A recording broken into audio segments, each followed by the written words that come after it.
Hi, this is Analytical Check. I have an article here. It's a hard copy article, and it's from a Jewish magazine, like a religious Jewish news magazine.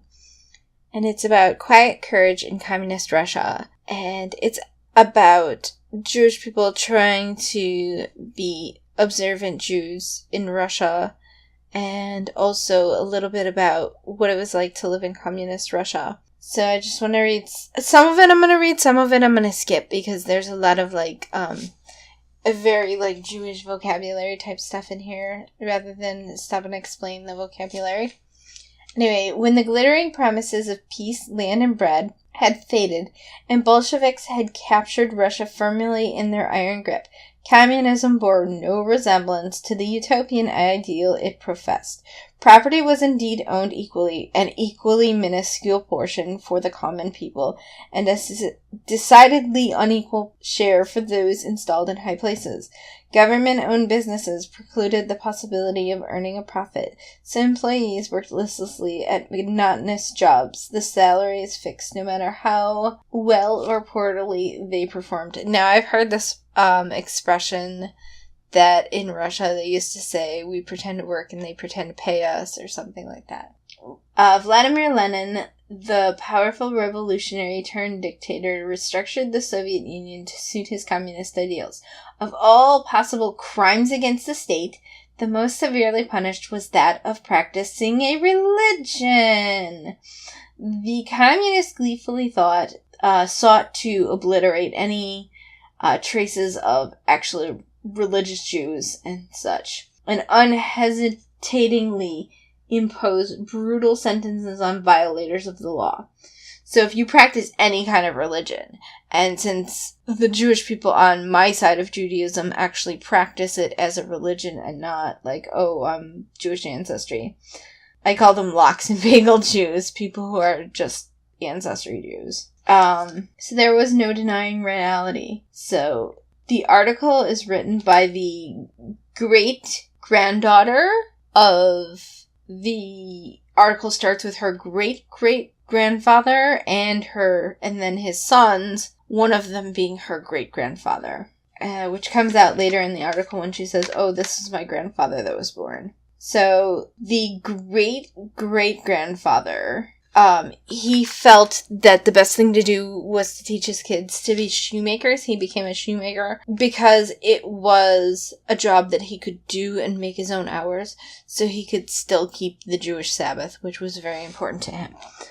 And they also made synagogues in people's houses, which would be similar to if Christians, I'm sure Christians in communist Russia, there were probably Christians who made churches in people's houses similarly. Well, anyway, when the great-grandfather, when he was a teenager, him and some other boys his age, they got caught by party officials, and they were actually interrogated for nonstop for 5 days. And they stuck to their story. They were like, what synagogue? What learning? We don't know what you're talking about. Because they would go to a synagogue inside somebody's apartment. I mean, sort of a synagogue. And they would learn Jewish texts and stuff there. So the article actually says here, the year 1933 brought a desperate famine to the Ukraine. Factory workers were allotted ration carts, and those not employed by factories, had no means of procuring food and starved to death. So I wanted to read that in particular because Blonde, if you know who she is, Blonde in the Belly of the Beast, she recently did a video about the Holodomor, which was this starvation that happened in the Ukraine. Now, it actually wasn't an accident. It sounds in this article, it's just okay, there was a famine. But what I know from her video is that the famine was actually intentional. Now, I believe that people who were regular general, on the ground, peasant-type citizens in Russia probably had no clue that this famine was in fact intentional. And many people are told to this day that the famine, it just kind of happened. Oh, it's just mismanagement. Oh, that's not really true. So that was kind of a side note on this article, because the article takes place in Russia proper, not in the Ukraine. And this great-grandfather, Gedalia is his name, he later moves to Uzbekistan, which is actually a part of the USSR where a lot of Jews gathered. I know that because there's a lot of Jews from Uzbekistan are in New York City. So, one of the things that keeps coming up in the article is how the party officials would constantly stop by the house to inspect and stuff. And so they talk about ingenious ways to keep Jewish holidays.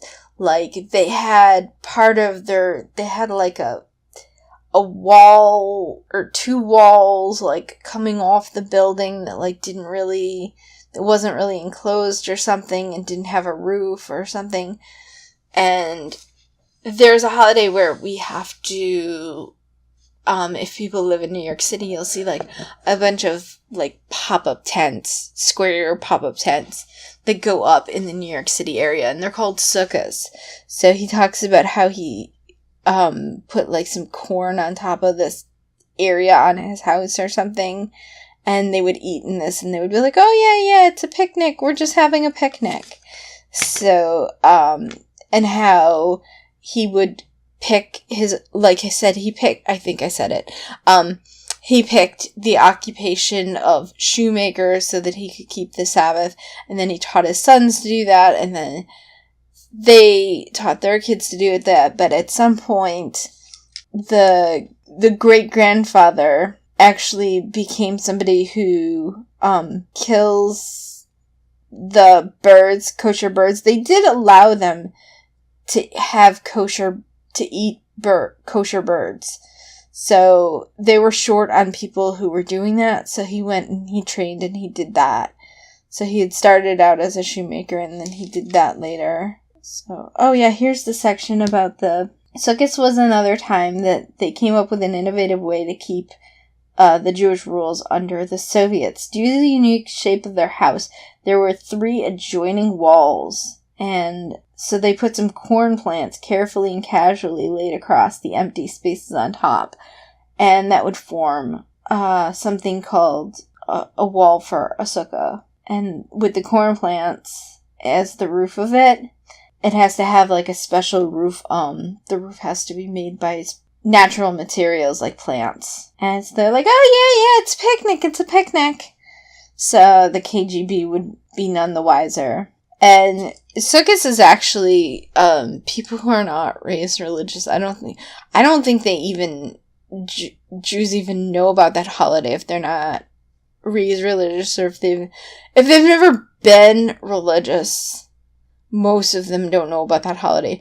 But if they live in New York, they might, because I used to work with a girl who actually wasn't Jewish. She was an Italian Catholic.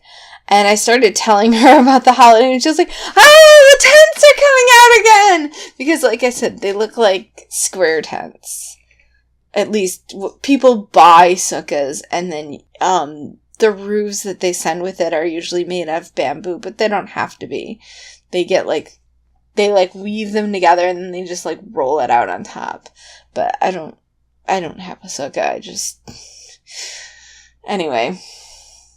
And the article also says, it talks about how in the 80s, all their communist restrictions started to alleviate, and then the Iron Curtain fell in, of course, 89 or 90?